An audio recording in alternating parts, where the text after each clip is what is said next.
عام طور پر تو یہی سمجھا جاتا ہے کہ بانی پاکستان قائد اعظم محمد علی جناح کی پیدائش کراچی میں ہوئی تھی، لیکن کچھ مقامی روایتوں کے مطابق وہ موجودہ دور کے ضلع ٹھٹھہ میں واقع قصبے جھرک میں پیدا ہوئے تھے۔ اس روایت کے حامی دلیل کے طور پر سن 1950 کی دہائی میں سندھ میں چھپنے والی درسی کتاب کا حوالہ دیتے ہیں۔ اس کتاب میں یہ لکھا ہے کہ قائد اعظم جھرک میں پیدا ہوئے تھے۔ یہ اختلاف ایک طویل عرصے سے چلا آ رہا ہے۔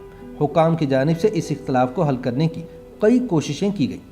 ٹھٹھہ کی ضلعی حکومت اور سید عبداللہ شاہ نے بحیثیت وزیر اعلیٰ سندھ اس حوالے سے کمیٹیاں بھی تشکیل دیں، لیکن کوئی نتیجہ نہیں نکلا۔ اس سے پہلے کہ ہم آگے بڑھیں، ہم قائد اعظم کی پیدائش کے وقت ان کے خاندانی پس منظر اور اس اختلاف میں موجود دو جغرافیائی عقائیوں یعنی کراچی اور جھرک کے حوالے سے مختصر جان لیتے ہیں۔ قائد اعظم کے اجداد کا تعلق کاٹھیا واڑ کی ایک ریاست گوندل کے گاؤں پنیلی سے تھا۔ ان کے دادا پونجا بھائی گاؤں میں کپڑا بننے سے متعلق کاروبار کرتے تھے۔ ان کے 4 بچے تھے، بیٹی مان بائی اور 3 بیٹے، ولی بھائی، نتھو بھائی اور سب سے چھوٹے جناح بھائی، جو سن 1850 میں پیدا ہوئے۔ جناح بھائی نے پنیلی چھوڑ کر گوندل میں کاروبار شروع کیا۔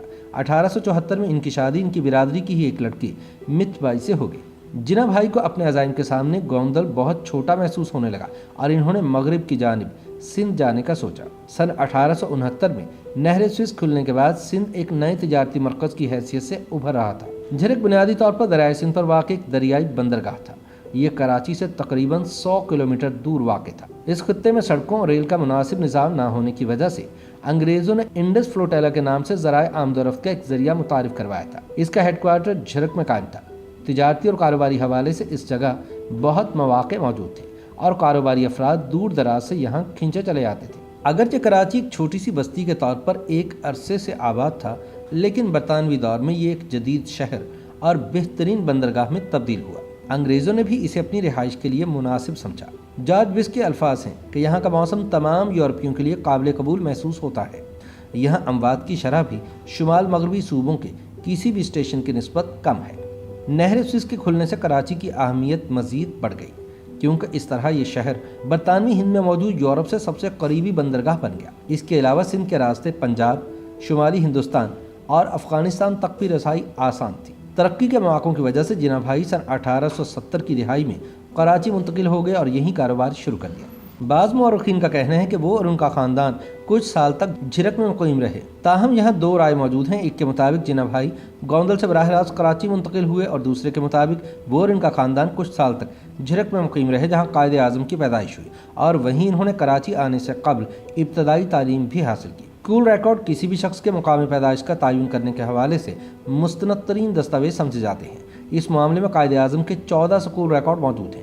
ان میں سے 3 تو سندھ مدرسۃ الاسلام یونیورسٹی کے ہیں اور ایک چرچ مشن اسکول کا۔ ان ریکارڈز کے مطابق قائد اعظم کا اسکول میں پہلا داخلہ 4 جولائی سن 1887 کو سندھ مدرسۃ الاسلام کراچی میں ہوا۔ اس کا اندراج جنرل رجسٹر کے صفحہ نمبر 7 میں نمبر شمار 114 میں ہوا ہے۔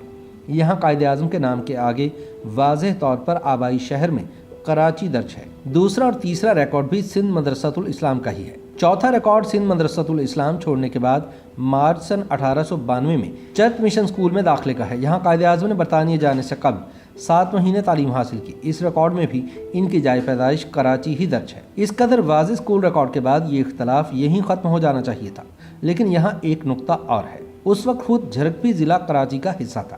آج کی طرح ان دنوں بھی اکثر لوگ دستاویزات میں اپنے قصبے یا گاؤں کا نام لکھوانے کے بجائے بڑے قصبوں یا ضلعی ہیڈ کوارٹر کا نام لکھواتے تھے، لیکن سندھ مدرسۃ الاسلام کے ریکارڈ رجسٹر کے جس صفحے پر قائد اعظم کے پہلے داخلے کا اندراج ہوا ہے، اس کو باریکی سے دیکھنے پر معلوم ہوتا ہے کہ نمبر شمار 113 پر جس طالب علم کا اندراج ہے اس کا آبائی علاقہ جھرک درج ہے، جبکہ محمد علی جناح کے نام کے آگے آبائی شہر میں کراچی لکھا ہوا ہے۔ لہٰذا کہا جاتا ہے کہ اگر جناح کی پیدائش جھرک میں ہوئی ہوتی تو ایسا ہونا مشکل ہے کہ اسکول کے ریکارڈ میں جھرک کی جگہ کراچی لکھا جاتا، خاص طور پر تب جب ان کے نام کے اوپر موجود طالب علم کے ریکارڈ میں جھرک لکھا ہوا ہے۔ اب ہم جناح کے اپنے الفاظ پر غور کرتے ہیں، کیونکہ اس قسم کے معاملات میں انسان کے اپنے بیانات کی خاص اہمیت ہوتی ہے۔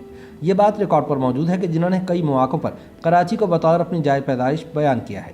ایسے ہی ایک موقع پر 7 اکتوبر سن 1938 کو کراچی میں منعقدہ سندھ صوبائی مسلم لیگ کانفرنس میں خطبہ صدارت دیتے ہوئے انہوں نے کراچی سے اپنی وابستگی کا اظہار کچھ یوں کیا: اس عظیم شہر اور سندھ کے دارالحکومت کراچی میں کہ جو ایک بہترین بندرگاہ اور مسلمانوں کے پہلے وطن کی حیثیت رکھتا ہے، مجھے بات کرتے ہوئے بہت خوشی محسوس ہو رہی ہے۔ آج کی اس کانفرنس جیسی کوئی کانفرنس سندھ میں کبھی منعقد نہیں ہوئی ہوگی۔ آپ یہ بات سن کر میرے جذبات کا اندازہ لگا سکیں گے کہ کراچی میری جائے پیدائش ہے اور میں اس شہر کی فلاح کے لیے جتنا مضطرب ہوں، اس کو بیان کرنے کے لیے میرے پاس الفاظ نہیں ہیں۔ قائد اعظم محمد علی جناح نے ایک اور موقع پر بھی کراچی کو اپنی جائے پیدائش بیان کیا ہے۔ 30 اپریل سن 1946 کو روزنامہ انجام کے ایک علم نجوم کے ماہر کو اس کی درخواست پر اپنی پیدائش کا وقت، تاریخ اور سال لکھا۔ اس علم نجوم کے ماہر کو یہ معلومات قائد اعظم کا مکمل ذائچہ بنانے کے لیے درکار تھی۔ قائد اعظم نے اپنی پیدائش کا وقت، صبح سویرے، تاریخ پیدائش 25 دسمبر سن 1876 اور مقام پیدائش کراچی بتایا۔ یہ بات بھی قابل غور ہے کہ قائد اعظم نے اپنی 72 سالہ زندگی میں کبھی بھی جھرک کا اپنی جائے پیدائش کے طور پر ذکر نہیں کیا اور نہ ہی کبھی وہاں کا دورہ کیا۔ اس معاملے میں معلومات کا ایک ذریعہ ان کے ہم اثر افراد اور گھر والوں کے بیانات ہیں۔ ان کے گھر والوں میں بھی ان کے سب سے قریب ان کی بہن محترمہ فاطمہ جناح تھی۔ انہوں نے مائی برادر کے عنوان سے قائد اعظم کی سوانح عمری لکھی ہے۔ فاطمہ جناح نے کتاب میں لکھا ہے کہ 1870 کی دہائی میں ان کے والدین گوندل سے کراچی منتقل ہوئے اور قائد اعظم کی پیدائش کراچی میں ہوئی۔ چنانچہ ایسا لگتا ہے کہ وہ درسی کتب جن میں جناح کی جائے پیدائش جھرک بتائی گئی ہے صرف سنی سنائی باتوں پر مبنی ہے۔ YouTube پر گوگلی نیوز دیکھنے کے لیے youtube.com کی سرچ بار میں googly news T V type کریں۔ گوگلی نیوز کے پیج پر سرخ رنگ کے سبسکرپشن والے بٹن پر کلک کرنا نہ بھولیے۔ YouTube پیج پر اپلوڈ ہونے والی ویڈیوز سے باخبر رہنے کے لیے بیل آئیکن پر کلک کیجیے۔ آپ کو ہر نئی ویڈیو کے بارے میں نوٹیفیکیشن موصول ہو جائے گا۔